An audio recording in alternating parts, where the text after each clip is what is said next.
Prinsip filosofi anti cemas agar hidup kamu tetap tenang di segala situasi. Halo, sahabat teras cermin. Filosofi anti cemas adalah pendekatan hidup yang membantu kita mengatasi kecemasan dan stres yang sering kali mengganggu. Ini melibatkan sikap mental dan pandangan hidup yang membantu kita menjalani kehidupan dengan lebih tenang dan bijaksana. Seperti apa contoh prakteknya? Salah satu praktek yang penting adalah belajar hidup di saat ini. Kecemasan seringkali muncul ketika kita terlalu khawatir tentang masa depan atau terus-menerus mengingat masa lalu. Dengan fokus pada momen sekarang, kita bisa lebih menghargai kehidupan, belajar untuk menerima apa yang ada, dan mengurangi kekhawatiran yang tidak perlu. Prinsip lain yang penting adalah menerima ketidakpastian. Kecemasan seringkali timbul karena kita tidak dapat menerima fakta bahwa hidup itu tidak selalu dapat diprediksi. Dengan menerima ketidakpastian dan merangkulnya, kita dapat mengurangi stres dan kecemasan yang timbul dari keinginan untuk memiliki kendali penuh atas segala sesuatu. Terus gimana sih cara mengelola ekspektasi agar kecemasan berkurang? Mengelola ekspektasi juga penting dalam filosofi anti cemas ini. Kadang-kadang kita memiliki harapan yang tidak realistis atau terlalu tinggi terhadap diri sendiri atau orang lain. Selanjutnya, apakah ada latihan khusus? Tentu. Latihan meditasi dan pemusatan diri sangat bermanfaat. Dengan melatih pikiran kita untuk tetap fokus pada saat ini dan mengamati pikiran serta emosi kita tanpa menghakiminya. Latihan ini membantu mengurangi kekhawatiran dan membawa kedamaian dalam pikiran kita. Penting juga untuk mencari makna dan tujuan dalam hidup.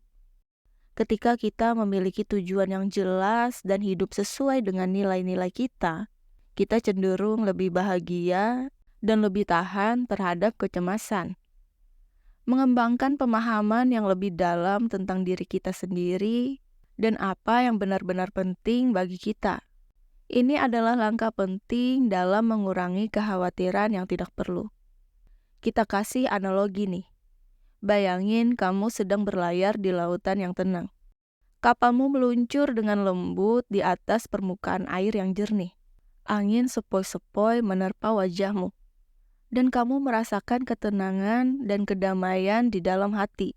Tiba-tiba angin berubah menjadi badai yang ganas. Gelombang besar mengguncang kapalmu, dan kamu merasakan kecemasan juga ketakutan yang membanjiri pikiran. Kamu mungkin merasa terjebak dalam ketidakpastian dan kekhawatiran tentang nasib kapalmu. Namun, kemudian kamu menyadari bahwa ada pilihan yang bisa kamu ambil. Kamu bisa tetap terperangkap dalam kecemasan dan membiarkan badai menguasai pikiranmu. Atau kamu bisa mengadopsi filosofi anti cemas dengan berusaha untuk tetap tenang dan melihat situasi dengan kacamata yang lebih bijaksana. Kamu memfokuskan perhatianmu pada momen sekarang, merangkul ketidakpastian dengan kesadaran bahwa badai akan berlalu, dan mengelola ekspektasi dengan memahami bahwa tidak semua hal dapat dikendalikan. Seiring dengan itu, kamu mengamati gelombang besar yang datang dan pergi.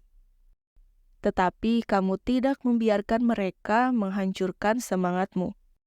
Kamu mengambil kendali atas pikiranmu dan mengarahkannya pada tindakan yang bisa kamu lakukan untuk menjaga keamanan dan kestabilan kapalmu. Kapalmu menjadi pusat ketenangan di tengah badai pada akhirnya. Badai reda dan laut kembali tenang. Analogi ini membantu kita menghadapi tantangan hidup dengan ketenangan dan kebijaksanaan. Kita tidak dapat mengendalikan badai atau kejadian yang tak terduga dalam hidup kita. Tetapi kita dapat mengendalikan reaksi dan perspektif kita terhadap mereka. Semoga prinsip-prinsip ini bisa membantu kita semua menghadapi kehidupan dengan lebih tenang dan bahagia. Salam Teras Cermin.